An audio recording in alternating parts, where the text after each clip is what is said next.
Don't fall for these newbie shipping mistakes for your e-commerce business when you source from China. Let's get into it.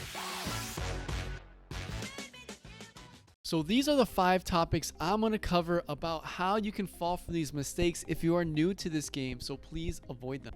The first one is the method of shipping. Yes, it is important to protect your profits and your margins, but you need to know beforehand if you plan to ship by air or by sea. If you're just trying to save a small amount of money by sea, think again. A lot of these products, especially if you send in small amounts, get lost in these big containers. There's huge competition for people that want to rent these spaces in the containers that are real large businesses and retailers like Walmart, Best Buy, etc. So if you take a little piece of a container that's like 20 feet long, your package could get lost. Also, ships tend to sink more than planes crash. So if you didn't get insurance for your product and your ship sinks, which I don't hope it happens to anybody, but it does happen, you don't want that happening to you and you don't want to be put in that scenario. A lot of the products that are shipped by sea are not trackable either. I mean, they're trackable as in like they can tell you when it goes to the port, but they may not be able to give you a tracking number for the actual product when it goes from the port to the final destination by a truck or by a train or whatever.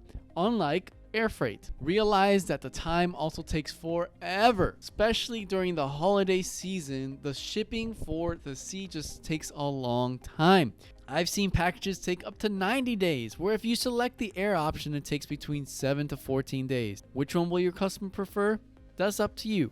Now, if you're shipping all these products to an Amazon FBA and selling from there, that's different. But I'm talking about those small parcels that you want to ship directly to the customer with no middle management. Because with air, it's fast, very trackable. You can see it very transparent on where it is in the logistics process. You can also get predictable results of when the customer will receive the package, and you won't have so much of a backlog as you may on the ports, especially in California as it comes to the holiday season. Next is finding the right shipping partner. If you're looking for a right shipping partner, don't only look for the price. Yeah, price is a factor to protect your margins, but think about how if you pay more now, you can save more in the future if you have issues. Let me give you some examples. Freight forwarders that provide inspection services where they can check the quality of the goods and make sure the number that you order matches the number you actually have on hand. A lot of these factories, they make mistakes. They probably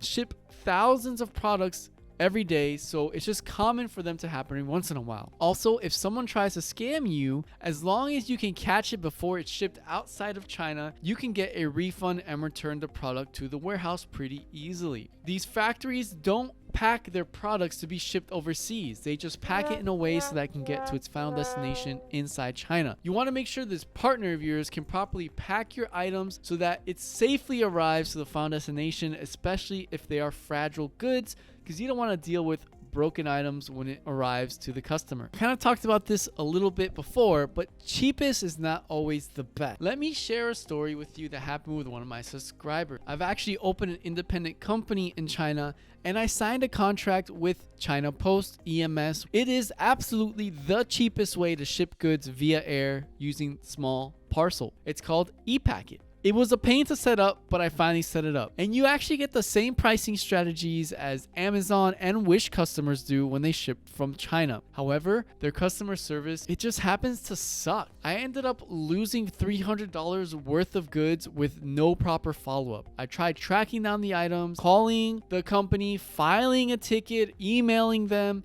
and they're just too bogged down to be able to handle something like that. So it ended up being a loss. But if you find a partner that charges a little bit more for better service and can guarantee the product will safely reach the end customer instead of just buying cheap, it is better for your business afterwards. I definitely would have rather paid an extra $50 to have the product actually get to the final customer than lose that $300 from that experience with China Post. Now, a lot of people that start this business don't consider the product type. It matters. For example, batteries cost a lot to ship. Liquids are sometimes not allowed. Makeup or those kinds of products, even phones, may not be allowed to be shipped through certain channels. Clothing and other goods that don't require to bring a battery are typically your safest bet, but the competition tends to be high. So let me share you a tip. If the product contains a battery, you can communicate with the factory or your partner that ships it overseas to remove the batteries before you ship it overseas, and that will remove the hassle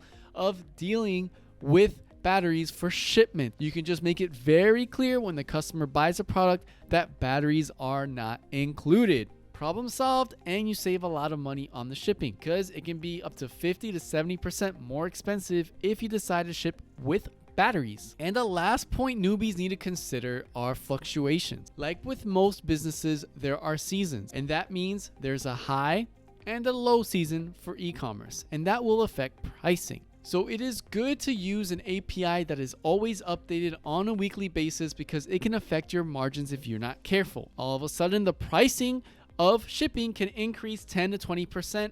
And if you don't have a good API or a good partner that can update you in a timely manner, and in your e-commerce site, you already have shipping for $15 but increase to $20, you're losing profit margins. Something I always tend to do, even for estimates, is to increase by 5 to 10% in case for the oopsies fees of my margins. So in the event that there's a quick change in the logistics or the product price may have changed, I am covered in that way. I hope you learned something from this, and if you did, smash that like button. And if you like content about sourcing from China for your business, consider subscribing and hit that notification, because most of the questions you guys ask, I make a video about it.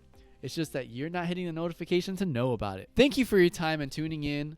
Let's make sourcing easy.